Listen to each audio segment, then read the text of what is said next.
Isa na namang Pilipinong boksingero ang umaangat sa mundo ng boxing kung saan nakakuha ito ng pinakamalaking upset sa laban sa Amerika. Siya ay ang tubong antipolo, Rizal na si Gino Rodrigo na may impresibong record na 13 panalo kung saan 11 panalo ay natapos sa knockout.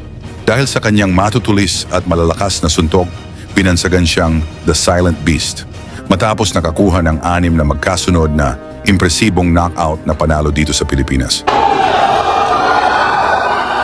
Talagang marami ang napapahanga dito kay Rodrigo. Lalo na ang pagpapabagsak niya sa Indonesian champion na si Alvius Maufani kung saan pinabagsak ito ng 5 beses ng ating Pinoy.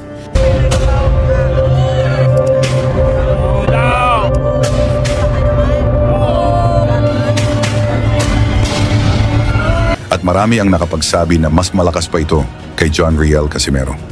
Dahil dito sa kanyang performance, nabigyan agad ito ng malaking laban sa Amerika.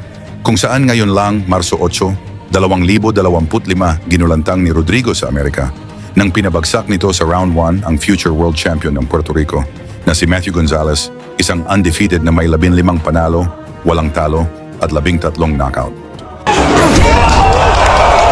Dahil nagustuhan ito ng mga American fans, ngayon lang, Abril 20, 2025, muling lalaban si Rodrigo sa Amerika at dito ay naitapat ito sa isang Olympian na si Ruslan Abdullaev na may 48 panalo at 6 na talo lang sa amateur bago pinasok ang pro boxing. Upang lalo tayong maliwanagan kung gaano ba kalakas itong si Rodrigo, panoorin natin ang kung paano niya ginulat ang Amerika sa isang upset win kontra sa undefeated na future world champion ng Puerto Rico na si Matthew Gonzalez. Sa laban na naganap sa 2,300 arena sa Philadelphia, United States.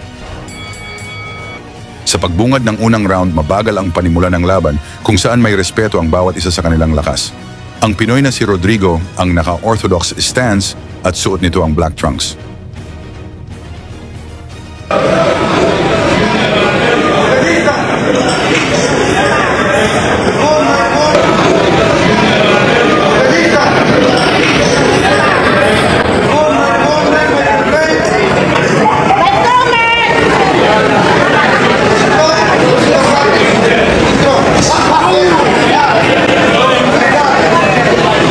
Maingay ang mga fans na sumuporta dito kay Gonzalez at nag-aabang sa pagbagsak ng ating Pinoy.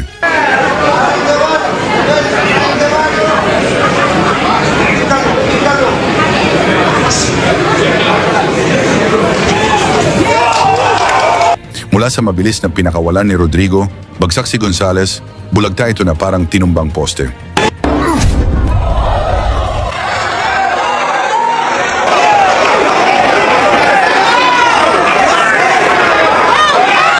Gusto pa nitong tumayo, ngunit inawat na ng referee ang laban upang hindi na mapapahamak pa ang kanilang pambato.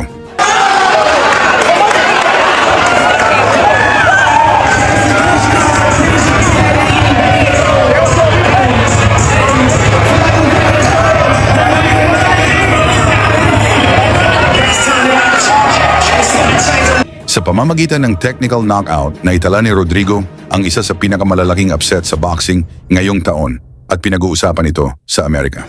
Sa inyo namang palagay dito sa pinakita ni Rodrigo, may chance kaya itong mag-world champion? Banggitin nyo na lang ito sa baba at isama nyo na rin ang inyong lugar para malaman natin saan na umabot ang videong ito. Lagi niyong sundan, huwag magpapahuli. Pag-usapan ni bakbakan, balita niya at laban. Mga Pinoy na di nagpapagapi. Salamat sa mga suporta na lagi nandyan.